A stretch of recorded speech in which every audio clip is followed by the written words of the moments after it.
The first thing I noticed was the silence. Not the comfortable kind. Not the silence of a forest after rain. Or the stillness that settles over a house when everyone finally sleeps. This was the silence of held breath. Of people pretending not to watch. Of a room full of wolves who had already decided what I was before I opened the door. I stood at the entrance of the Ironpeak Pack's main hall. My worn canvas bag clutched against my chest like a shield that couldn't stop anything. And I counted 12 pairs of eyes refusing to meet mine. The Omega workers moving through the corridor suddenly found urgent business in the opposite direction. A senior she-wolf with a clipboard paused mid-step, looked me over from my scuffed boots to my pale blonde hair, tied back because I'd learned not to draw attention to anything, and then turned away with something caught between pity and relief. Relief, I realized. Because it wasn't her walking through that door. It was me. My name is Daisy. And 3 weeks ago, my pack rejected me. Not metaphorically, not emotionally. Formally, publicly, in front of 63 witnesses, my alpha stood before the pack circle and severed the bond. He didn't look at me when he said the words. None of them did, except Cole, my cousin, my closest friend since childhood, who watched from the back with his jaw so tight I thought it might crack. But he didn't speak. None of them spoke for me. I was 23 years old, an Omega with no formal placement, no family pack bond, and a reference letter from a mid-ranking she-wolf who felt guilty enough about the whole thing to write 4 sentences on my behalf. 4 sentences. That was the sum of my worth as far as the shifter employment registry was concerned. So when Ironpeak Pack posted an opening for a live-in domestic assistant, specifically for the Alpha King's private residence, specifically involving childcare, I applied because I had nothing else. Not because I was brave. I want to be very clear about that. I was not brave. I was just out of options. The hall smelled like pine resin and something older, something dark and territorial that pressed against the back of my throat. Ironpeak was not like any pack I'd grown up near. It was the seat of the Alpha King's territory. Not a regional alpha, not a city pack leader, but the king himself. Draven Ashvale. Even the name had weight. Every shifter in the northern territories knew it, spoke it carefully, the way you'd speak near something that could hear you. You must be the new applicant. The woman who appeared from a side corridor was tall, angular, with iron-gray hair pulled back so severely it seemed to be pulling her eyebrows up in permanent skepticism. She had the kind of posture that made you straighten your own spine instinctively. Daisy Marrow, I said, and hated that my voice came out smaller than I intended. I have an appointment with... I know who you have an appointment with. She plucked the folder from under her arm and opened it without looking up. I'm Hessa, head of household staff. I manage hiring, dismissal, and everything in between. She finally looked at me over the top of the folder. We've had 11 applicants in the past 4 months. Do you know what they all had in common? I shook my head. They all left. She let that sit in the air for a moment. Some lasted a week. The last one made it to day 9 before she requested emergency reassignment. The one before that, a trained Gamma with 8 years of childcare experience, submitted her resignation in writing at 2 a.m. and was gone before breakfast. The silence pressed in again. I could hear, distantly, something crashing. Then a high-pitched shriek that might have been laughter or fury or both. The king's sons, Hessa said, as though that explained everything. And maybe it did. I'd heard things. Rumors traveled fast in the Omega networks, the informal web of lower-ranked wolves who passed information between packs through quiet conversations and careful warnings. 3 boys, ages 4, 6, and 8. The Alpha King's heirs, motherless since before the youngest could walk, raised in a household built around power and grief, and very few boundaries. They were described, depending on who you asked, as feral, brilliant, impossible, exhausting, and terrifying in the specific way that only children with nothing left to lose can be. "I'm not easily startled," I said. It wasn't a boast. It was just true. When you grow up as the only Omega in a mid-ranking pack, when you spend years learning how to make yourself small without disappearing entirely, you develop a particular tolerance for chaos. Hessa studied me with the practiced assessment of someone who had interviewed many people and trusted very few of them. "You were rejected," she said flatly. Not cruelly, just directly. "Yes." "Your reference says you're calm under pressure, adaptable. Quote," she glanced at the paper, "demonstrates unusual emotional steadiness in difficult environments." She lowered the folder. "What she didn't write, but what I can see, is that you came here because no one else would take you." It should have stung more than it did. Maybe I was already past the point where that kind of honesty hurt. "Yes," I said again, "but that doesn't mean I'll run." Something shifted in Hessa's expression. Not warmth, exactly. More like the faint recalibration of someone adjusting an estimate upward by the smallest fraction. "The position is room and board, plus stipend," she said, closing the folder. "You'll be responsible for morning routines, meals, basic education supervision, and general order. The boy's nanny, to the extent that title means anything anymore, is you. The king's schedule keeps him occupied until evening. You will not seek him out. You will not interrupt his work. You will handle whatever arises during the day independently." "Understood," I said. "Come." She led me through the hall and up a wide stone staircase, past walls hung with old pack crests and the quiet weight of history. The crashing sound grew louder. And then, as we turned down a corridor on the second floor, I heard it clearly. A voice, young and furious. I said, "I don't want a new one." Something heavy struck a door from the inside. The wall actually shuddered. Hessa didn't flinch. I didn't either, though my heartbeat did something complicated.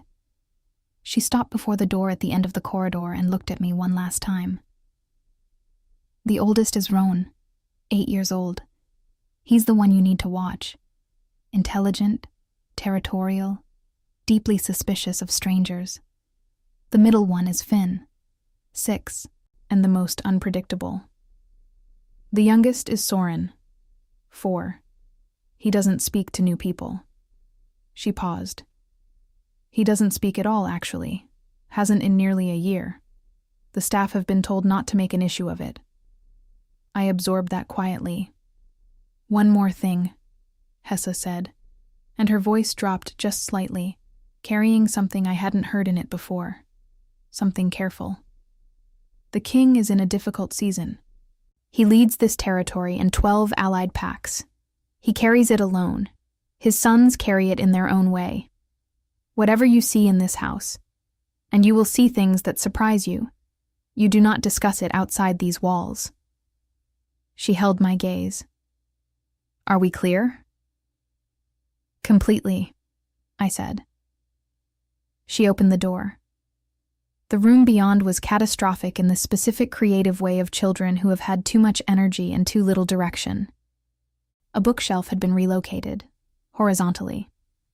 2 chairs had been pushed against the far wall and upholstered in what appeared to be an entire jar of honey.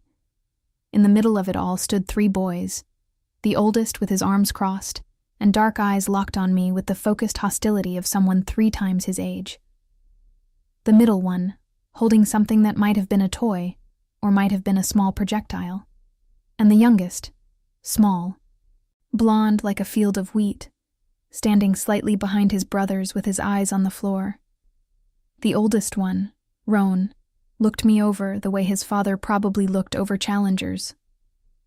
"You won't last," he said. Not cruel, just certain, like a weather forecast. I set my bag down on the one clear surface in the room, a small table by the window, and looked around slowly. Took in the honey chairs, the horizontal bookshelf, the suspicious middle child now gripping his projectile with renewed interest. Then I looked back at Roan. "Maybe," I said. "But I just got here, so we won't know for a while." He blinked. Just once. Like I had said something that didn't compute. And in the corridor behind me, I heard the faint sound of Hessa's retreating footsteps. And something else. Quieter. The distant sound of a door, deeper in the house, closing with the firm, solitary click of someone who lived behind walls no one had yet found a way through. I didn't know, standing there in that ruined room with 3 feral, grieving children and honey on the furniture, that the click of that door would eventually matter to me more than almost anything. But I would. The first 3 days were a study in endurance. Not because the boys were violent. They weren't. Not exactly. They were strategic. Roan had clearly developed a system over the months of rotating staff, a kind of field-tested protocol for accelerating departure. He didn't break things in front of me directly. He simply arranged circumstances. On the first morning, I came downstairs to find that every single clean bowl in the kitchen had been moved to a high shelf I couldn't reach without a step stool, and the step stool had been relocated to the garden. In the rain, I made breakfast in mugs and didn't comment. Finn's approach was different, louder, more theatrical. He seemed genuinely curious about how much chaos a single room could contain before it collapsed into itself. He was the one who had deployed the honey. He was also, I noticed, watching me constantly from the corner of his eye, tracking my reactions with the sharp attention of a child who had learned that adults had a specific breaking threshold and was very interested in locating mine. I kept my expression level and my voice even, and I began quietly memorizing the geography of the house. Which drawers locked, which windows the boys had figured out how to open, where the good hiding spots were, because there is no childcare without knowing where children disappear to. Soren said nothing. He followed his brothers like a pale little shadow, watching everything, participating in none of the structured chaos. Once, on the second afternoon, I caught him looking directly at me, really looking, not the sideways glance he used on everyone else. And I smiled at him without making it into a thing, without leaning in or speaking or demanding any response. His eyes dropped back to the floor immediately. But he didn't move away from the doorway where he'd been standing. That felt like something. On the 4th morning, I woke before the house did. This was habit rather than effort. The rejection and everything that followed it had rewired my sleep into something shallow and watchful. I dressed quietly, went down to the kitchen, and was standing at the window with my hands wrapped around a warm mug when I heard footsteps in the corridor that were not small. They were the unhurried footsteps of someone who owned every floor they walked on. I didn't turn around immediately. I wasn't sure why. Maybe because I needed the extra second to arrange my face into something neutral. The kitchen was technically staff territory in the early hours, but this was his house, his pack, his territory in every sense that mattered. There were no rooms in Ironpeak that didn't belong to Draven Ashvale. "You're still here," he said. His voice was exactly what I should have expected and still somehow wasn't. Low, unhurried, with the particular texture of someone who chose every word with care and wasted none of them. I turned around. He was taller than I'd imagined, which was saying something, because I had already adjusted my mental image upward after seeing the scale of everything built for his use in this house. Dark hair, the shadow of exhaustion under his eyes that no amount of authority could quite conceal, wearing a simple, dark shirt like someone who had been up working for hours. His eyes were gray, not pale gray, but deep and layered, the color of clouds deciding whether to storm. He was looking at me with what I would come to recognize as his default expression. Not coldness exactly, but a very controlled distance. The face of someone who had learned that allowing people close had costs he wasn't always willing to pay. 4 days, I said, and was relieved that my voice came out steady. I believe the record is 9. Something moved at the edge of his expression. Not quite a smile. An acknowledgement, maybe. He moved to the other side of the kitchen and poured coffee with the automatic motion of someone who had done it 10,000 times alone. And I had the sudden, vivid understanding of how much of this man's life happened in solitude. Not the chosen solitude of someone who preferred quiet. The functional solitude of someone carrying too much to put down long enough to let anyone stand beside him. Hessa tells me there were no incidents yesterday, he said. Nothing worth reporting.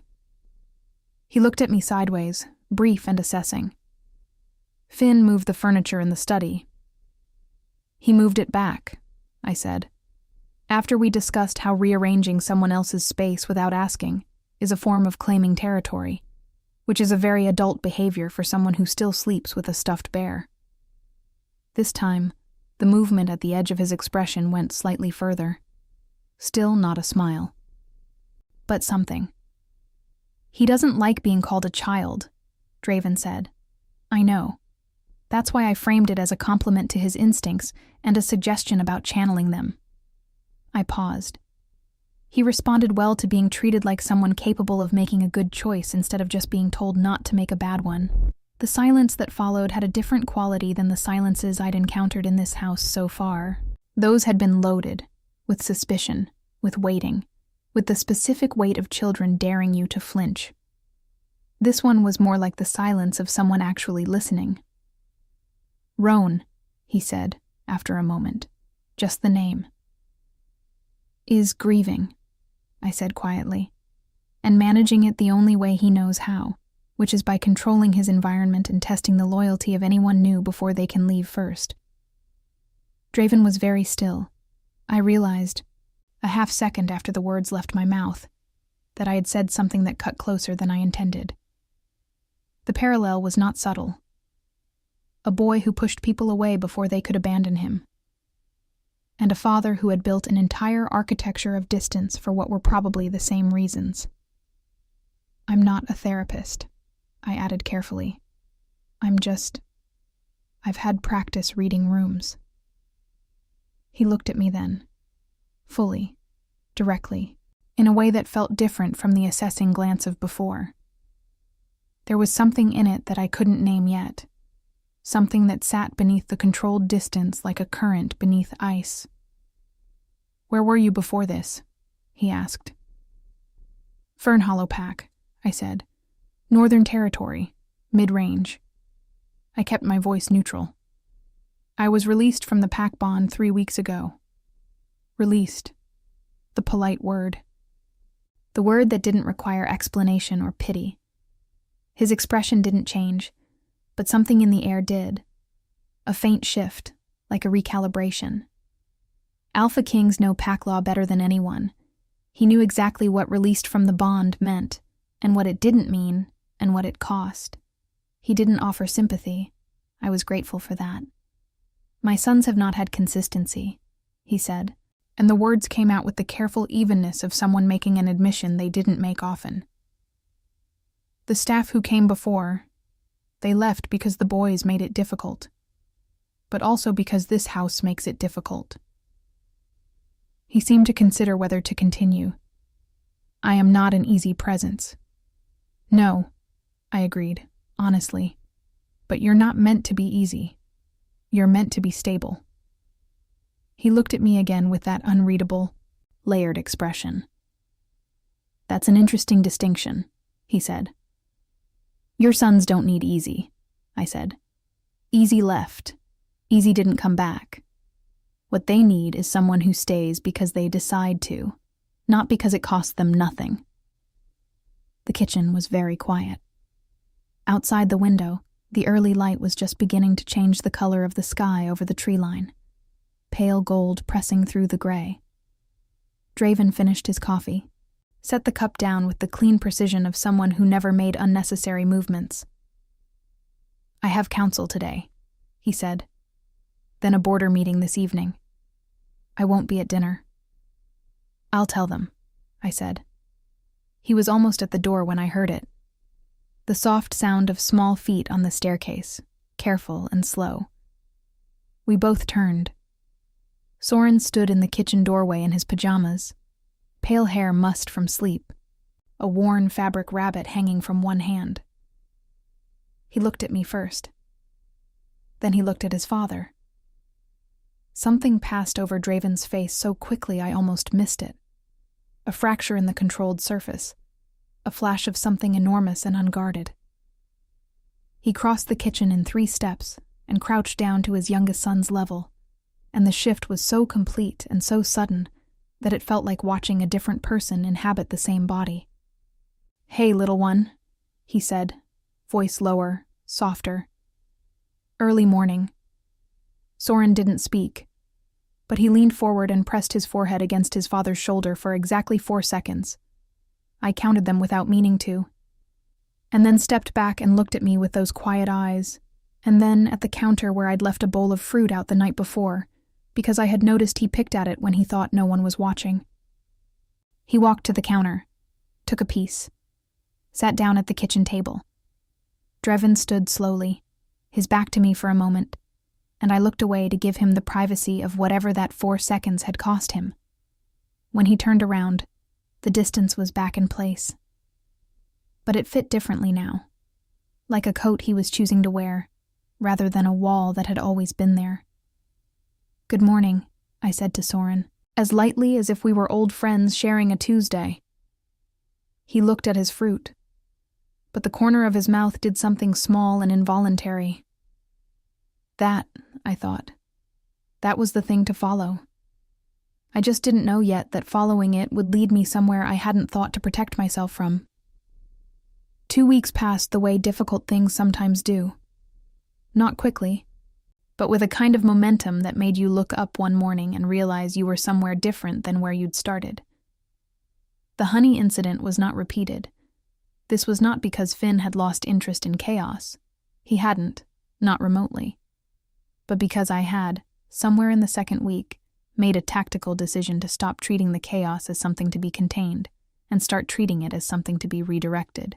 Finn had extraordinary energy and a mind that ran about 4 steps ahead of most conversations. What he lacked was anyone who could keep up with him long enough to make the keeping up feel worth something. So I started giving him problems to solve. Not homework, not structured lessons with worksheets and consequences. Problems. Real ones. Practical puzzles embedded in the day. How many ways could you reorganize the kitchen storage to make breakfast faster? If 3 people needed different things at different times, what was the most efficient morning sequence? He attacked these questions with the same ferocity he'd previously applied to relocating furniture, and the difference was that now the furniture stayed where it belonged because he was busy optimizing something else. Roan watched this development with the suspicious attention of someone observing a potential trap. He was still guarded with me, still precise in the way he spoke, still careful not to show anything that could be read as need. But he had stopped moving things and locking things and arranging small inconveniences, and in the space where those behaviors had been, something quieter had appeared. He sometimes sat in the same room while I worked. He didn't speak, didn't ask for anything, but he was there. I didn't push it. I had learned, in the pack I'd grown up in, that trust with a wounded creature, human, wolf, or some complicated mixture of both, could not be demanded or scheduled. It arrived when it arrived, and the best thing you could do was be reliably present so that when it finally came looking, it found you there. Soren remained the quiet one, but the quality of his quiet had shifted. He had begun, in small and careful increments, to exist in my vicinity with something approaching comfort. He would sit across the room while I read aloud to his brothers in the evenings, a chapter of whatever book Roan had selected with great seriousness from the study shelves. And I would not look at him while I read, because I had noticed that being looked at made him retreat, but I would place the words carefully, the way you place food out for something wild, and sometimes I would hear the faint sound of him shifting closer. He still carried the rabbit everywhere. I had learned his name for it was Pip, not because he told me, but because Finn mentioned it once with the offhand familiarity of a brother, and I filed it away with everything else I was quietly learning about this fractured, fierce little household. It was on a Thursday. I remember because the council had been meeting all week, and the house carried the specific tension of important things happening behind closed doors, that Rowan finally spoke to me directly about something real. We were in the garden. I was attempting to untangle a climbing rose that had grown sideways across the stone wall for years, apparently undirected, and Rowan was sitting on the low wall nearby, ostensibly reading, but actually not reading. I could tell by the way he turned pages too quickly. "She used to do that," he said, without looking up. I didn't ask who. I waited. "The roses." He turned another page he hadn't read. "She planted them. She liked making things grow in places they weren't supposed to." The air was very still. I kept my hands moving carefully among the branches. "That sounds like someone who wasn't interested in being told what was possible," I said quietly. Rowan was silent for a moment. "She wasn't." He finally lowered the book, though he kept his eyes on the middle distance rather than me. "She died when Soren was 1. Finn barely remembers her. I remember enough." He said it with the terrible composure of an 8-year-old who had practiced that sentence until it stopped breaking his voice. "Soren stopped talking after. The doctor said it was a grief response, that it would pass." He paused. "It's been almost 3 years. I set down the clippers and sat on the low wall a few feet from him, not close enough to crowd him, just present. "Rowan," I said, "can I tell you something that I think is true, even though it might not feel good?" He looked at me sideways, cautious. "Soren talks," I said. "Not with words right now, but he talks. He's been talking to me for 2 weeks, with where he sits, and what he picks up, and what he puts back down, and whether his shoulders drop when I walk into the room." I kept my voice even, factual. "He's not silent. He's just waiting until the words feel safe again." Rowan stared at me for a long moment with those dark, ancient eyes. "How do you make words feel safe?" he asked. "You stop making them necessary," I said. "You just stay. And eventually the silence isn't about keeping things in anymore. It becomes about choosing when to let them out." The garden was quiet around us. Somewhere in the house I could hear Finn explaining something at great volume to no one in particular. A cloud moved across the sun and then moved away. Rowan picked up his book again, but he didn't open it. "The others left because of us," he said, and it wasn't a question. "The others left because this is a hard place," I said honestly. "And hard places ask a lot of people. Some people have more to give than others right now. Why do you stay?" I looked at the rose bush, the sideways growing one, stubbornly alive against the stone wall. "Because I don't have anywhere easier to be," I said, "and because I think you're worth the difficulty." He didn't respond to that. But when I stood and picked up the clippers again, he moved his book to his lap and started actually reading it. And when Finn eventually exploded out of the back door to tell us about a logistical revelation he'd had about the kitchen pantry, Rowan looked up and said, with the weary authority of an older brother, "Daisy is working, Finn," which was, I realized, the first time he had used my name. That evening, Draven came to dinner. It was unexpected. He'd been absent from the table all week, eating at his desk or in the council room, and the boys had adapted to his absence with the practiced ease of children long accustomed to it. I had said nothing about it, made no commentary, simply kept the evening steady and the table set with enough warmth to offset the empty chair. But that Thursday, he appeared in the dining room doorway at exactly the hour dinner was served, still wearing the dark formal jacket from council meetings, and Finn immediately stood up on his chair. Not because he'd been taught to, simply because his body's response to excitement was always vertical. "You're here," Finn said, with the unguarded delight of a 6-year-old who had not yet learned to make that feeling smaller. "I'm here," Draven said, and something in his voice was different from the kitchen morning, less controlled, softer at the edges. He looked at the table, looked at the meal I'd made. Nothing elaborate, just food that was warm and substantial, and included the specific things each boy would eat without argument, because I had been paying close attention. Then he looked at me briefly. I began to move toward the kitchen to give the family space, which was my instinct, my training, the omega in me defaulting to the edges. But his voice stopped me. "Stay," he said, quiet and direct. I turned back. "There's enough at the table," he said, and pulled out a chair. I sat down, and it felt strange. Not uncomfortable, but significant in the way that small shifts sometimes are before you understand their full meaning. I was not staff eating in the kitchen. I was not a visitor at a formal table. I was something the household hadn't had in a long time, and didn't quite have a word for yet. Dinner was loud, because Finn had words saved up all day and released them in a continuous, enthusiastic stream. Roan corrected his brother's facts twice with the precision of a small academic. Soren ate quietly beside his father, and at some point, without announcement or preamble, leaned his small weight against Draven's arm the way he'd leaned his forehead against his shoulder in the kitchen that early morning. Draven did not stiffen, did not adjust, simply let his son lean. I watched the table, this difficult, layered, grief-carrying table, and felt something stir in my chest that I hadn't felt in a long time.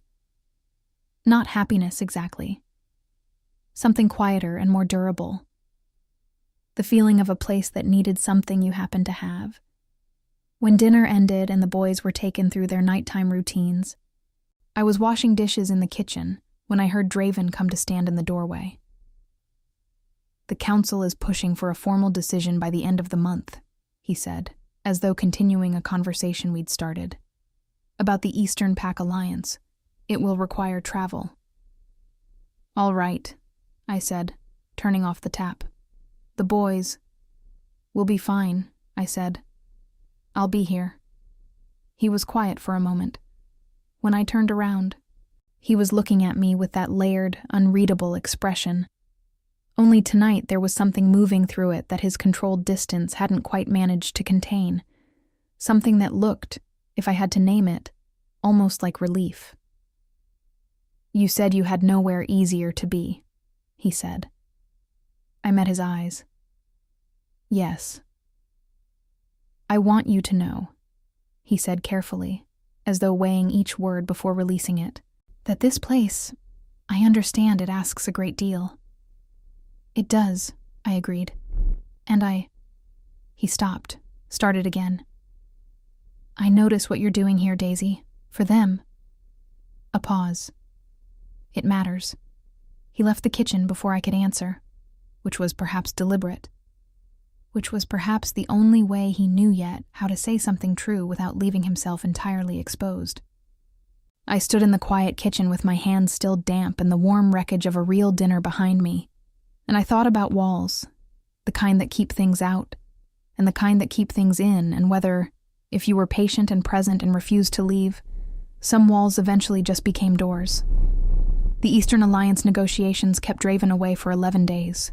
I knew he was gone the way you know a change in weather. Not because anyone announced it, but because the atmospheric pressure of the house shifted. The council members who moved through the corridors spoke more freely.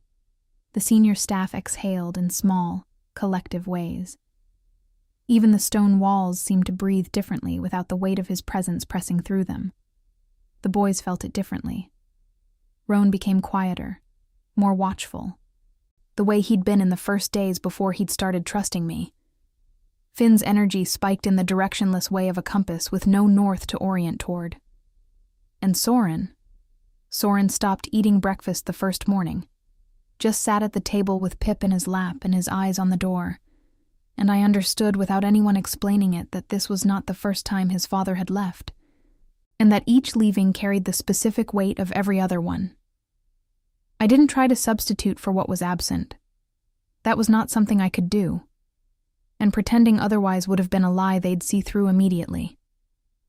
What I did instead was make the days as solid and real as I could, textured with routine and small challenges and the kind of warmth that doesn't require a source to still be present in a room. I took them outside more. The pack territory surrounding the main residence was enormous. Old forest, a wide creek that ran fast and cold, open meadows where the tree line pulled back and the sky came in full. Roan knew every path by name. He walked ahead of us with his hands in his pockets, nominally leading, and I let him lead because it gave him something to carry. Finn discovered that the creek had excellent stones for skipping and became briefly, intensely devoted to mastering the technique. He had 17 attempts on the first afternoon and managed 3 skips on his best throw, which he announced to the forest at large with a volume that startled birds from the upper branches. Soren walked beside me. Not behind me, not ahead. Beside. His hand brushed mine twice in the first hour. Accidental both times, I thought, until the third time. When it wasn't accidental. When his small fingers simply closed around 2 of mine with the quiet certainty of a child who had made a decision. I kept walking. Kept my breathing even. Did not make it into anything it couldn't survive being made into. But I held on. We walked like that for a long time, through the old part of the forest where the trees grew so tall. Their canopy turned the afternoon light green and slow. And I thought about the specific courage it takes to reach for something when everything in your history has taught you that things you reach for tend to disappear. I thought about that more than I should have, for reasons that were becoming harder to be honest about. Hessa found me on the 6th evening, after the boys were asleep. I was in the small sitting room off the main corridor, a room I'd claimed quietly because it had a window that faced east and a lamp that cast warm light and bookshelves that had been arranged by someone with actual taste. I was reading, or trying to, because my mind kept doing the thing it had been doing for days, circling, returning, examining things that didn't require this much examination. Hessa sat down across from me with the directness of someone who had decided to say a thing and was simply locating the moment.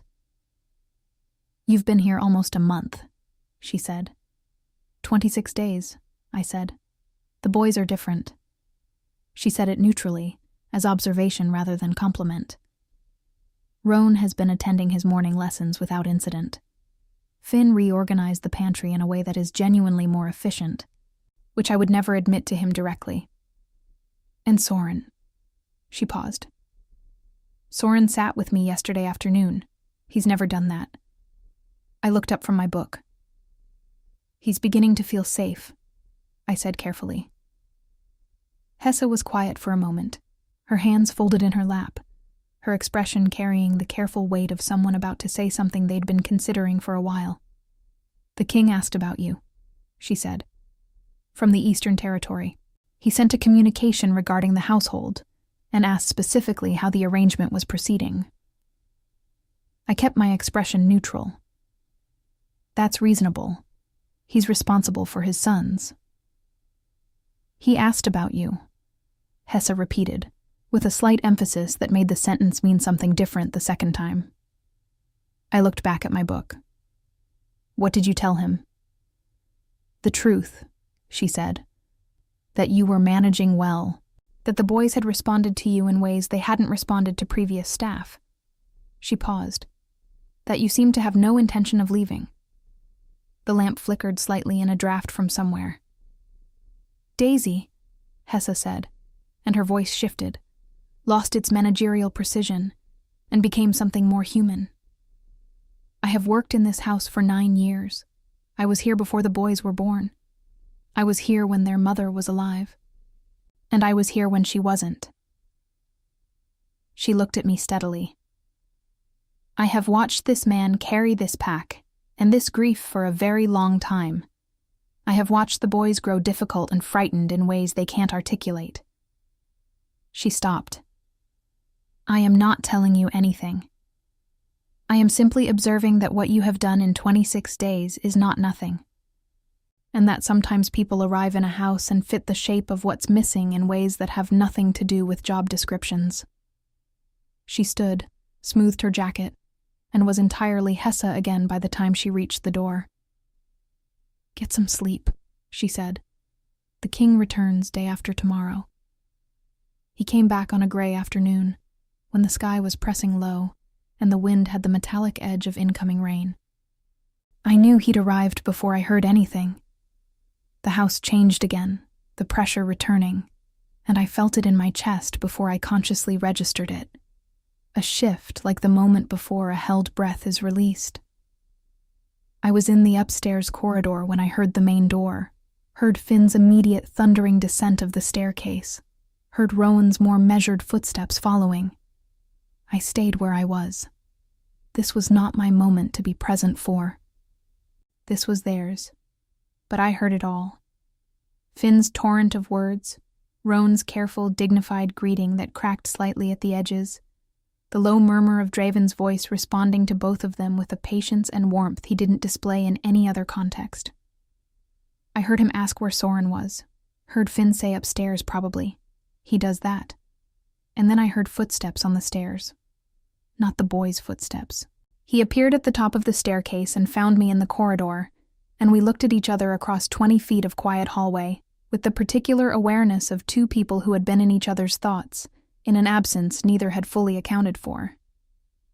"You're back," I said, and immediately understood why he'd said that to me that first morning in the kitchen. Sometimes the simple things are all you have. "I'm back," he said. He looked tired.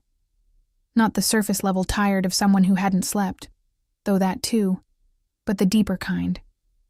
The tired of someone who had been performing strength for 11 days in front of people who needed to believe in it, and had now walked back into the one place where that performance wasn't required of him. "Soren," he said. Just the name, quiet. "Third door," I said. "He's been going there in the afternoons. It gets the best light." He nodded and moved down the corridor, and I turned to go back downstairs, and then his voice came again behind me. "Daisy." I turned. He was standing at the third door, one hand resting on the frame, looking back at me with that expression. The layered one, the one with the current moving beneath the ice. 11 days had done something to it. The control was still there, but it was sitting differently. The way clothes sit differently on someone who has been through something. "Thank you," he said, "for staying." It was 2 words. It landed like something much heavier. "That's the job," I said lightly, because I didn't know yet what else to do with the weight of it. He looked at me a moment longer. "No," he said, "it isn't." He opened the door and went in, and I heard, before it closed behind him, the sound that would stay with me longer than anything else from those 11 days. A small sound, barely there. Soren's voice, not words, not yet, just a sound, high and soft and unguarded. The particular sound a child makes when the person they've been waiting for finally comes home. I walked down the stairs with my hand on the banister and my eyes on my feet, and I told myself firmly that the feeling in my chest was relief for the boys, and gratitude for a household finding its footing, and absolutely nothing more complicated than that. I was not entirely convincing. That evening after dinner, while Finn described his 17 creek-skipping attempts in exhaustive chronological detail, and Roan corrected the physics of it with a patience I was fairly certain he'd learned by observation, Draven looked across the table at me exactly once, briefly. The way you look at something you're being careful about. But I felt it for the rest of the evening, in the particular way that a single glance from the right person can rearrange the temperature of a room. Outside, the rain finally arrived, heavy and steady against the windows, the kind that settles in for the night, the kind that makes everything inside feel more contained, more deliberate, more chosen. I passed the bread to Finn.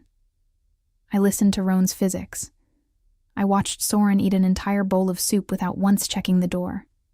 And I stayed, because it was the only true thing I knew how to do. The night everything shifted began quietly, the way the most consequential nights tend to. It was a Saturday, 5 weeks after I'd arrived, and the Pack's inner council had gathered at Ironpeak for a formal assembly, the kind that filled the lower halls with ranked wolves from 12 allied territories, all of them carrying the specific energy of people who held power, and were accustomed to displaying it. The house smelled different that evening, sharper, more territorial. The kind of gathering that reminded every Omega within its radius of exactly where they stood in the hierarchy of things. I had kept the boys upstairs through most of it. Finn had opinions about this. Roan had accepted it with the pragmatic understanding of someone who knew that certain battles were not worth the cost. Soren had simply stayed close to me, which he did now with a naturalness that no longer felt tentative. Just real. Just his. I had put them all to bed by 9, later than usual because Finn had negotiated an extension based on a technicality in what I'd said the previous Thursday, and I was genuinely impressed enough by the argument to grant it. By 9:30, the corridor was quiet, 3 doors closed, and I was moving back toward the stairs when I heard voices from the lower hall. Not the ambient noise of the assembly. Specific voices. Targeted. I stopped at the top of the stairs because I recognized one of them. A council elder named Voss, whose name I'd heard from Hessa with the careful tone she reserved for people who required managing. He had a voice that carried, the kind that was used to rooms adjusting around it. The question of the king's household is a pack matter, Voss was saying. 3 heirs with no formal guidance, raised by rotating staff. It reflects instability at the center. The alliance packs are watching. Another voice, lower. He's found someone who's stayed. An unmated Omega with no pack bond, Voss said, and the words were precise and deliberate. Rejected by her own. What does it say about the king's judgment that this is who tends his sons? That this is who he allows proximity to his heirs? I stood very still on the staircase. She has no standing, Voss continued. No rank, no lineage, no claim. The boys are becoming attached to someone who, by every formal measure, should not be here. And the king, a pause with weight in it, is not behaving like a man who remembers what his position requires. The second voice said something too quiet to catch. Voss's response was not quiet. Find me grounds and I'll have her removed by morning. I don't know how long I stood there. Long enough for the cold of the stone floor to come up through my feet. Long enough for every familiar feeling to find its way back. The invisibility, the insufficiency, the old deep certainty that no matter where you placed yourself, you were always one formal decision away from being erased, rejected by her own. No standing, should not be here. I had heard versions of this before. I knew its shape and its weight, and exactly how it worked its way in through the places you'd left unguarded. I went back upstairs. I did not go to my room. I went to the window at the end of the corridor, the one that faced the forest. And I stood there in the dark, and I breathed, because that was what there was to do. I heard him before I saw him. The unhurried footsteps that had become, without my fully noticing, a sound I knew the way you know weather. Draven came to stand beside me at the window. Not behind me, not across the hall. Beside. He looked out at the dark tree line and said nothing immediately, and I understood that he had heard it too, or had been told, or had known something was coming, and had come to find me before I had to find myself. You heard Voss, he said. Not a question. Enough of it, I said. He's not wrong about your formal standing, he said, and I respected him for not softening it. By pack law, an unbonded Omega without territory has limited protections in a formal household. I know pack law, I said. I know you do. He was quiet for a moment. Outside, the wind moved through the upper branches of the old trees, slow and dark. He is wrong about everything else. I turned to look at him. In the low light of the corridor, with the assembly noise a distant murmur below us, he looked less like the Alpha King than he ever had, or maybe more like him, the real version, the one that existed when the performance of power was not required. Daisy. He said my name the way he'd been saying it for weeks, carefully, like something he was getting used to being allowed. What you have done in this house. what you have done for my sons. I need you to understand that I see it. All of it. Not as a function of your position. As a choice you made every single day when you could have left. I didn't want to leave, I said, and it came out more honest than I'd intended. I know, he said, and then quieter. Neither do I. Want you to leave. The corridor was very still. I am not good at this, he said, and the admission cost him something I could see him paying. I have spent 4 years being good at everything except this. Except the things that happen inside this house. Inside. He stopped. I have kept distance because distance is safe. Because everything I have allowed close has... He didn't finish the sentence. He didn't need to. I know about loss, I said quietly. I know about building walls and calling it survival. Yes, he said. I think you do.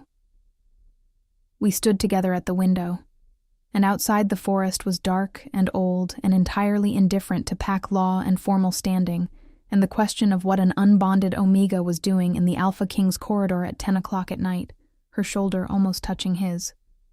I want to change your standing, he said, formally, permanently. He turned to look at me directly, and his eyes in the low light were that deep layered gray, the color of clouds that had decided. Not because of Voss, not because of the Council or the Alliance Pacts or what it reflects about my judgment. He paused. Because you walked into a room full of children who had made it their purpose to be walked away from, and you stayed.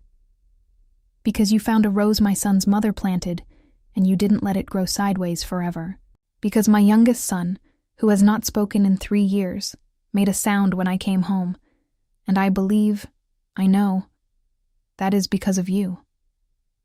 I felt something in my chest that was not manageable.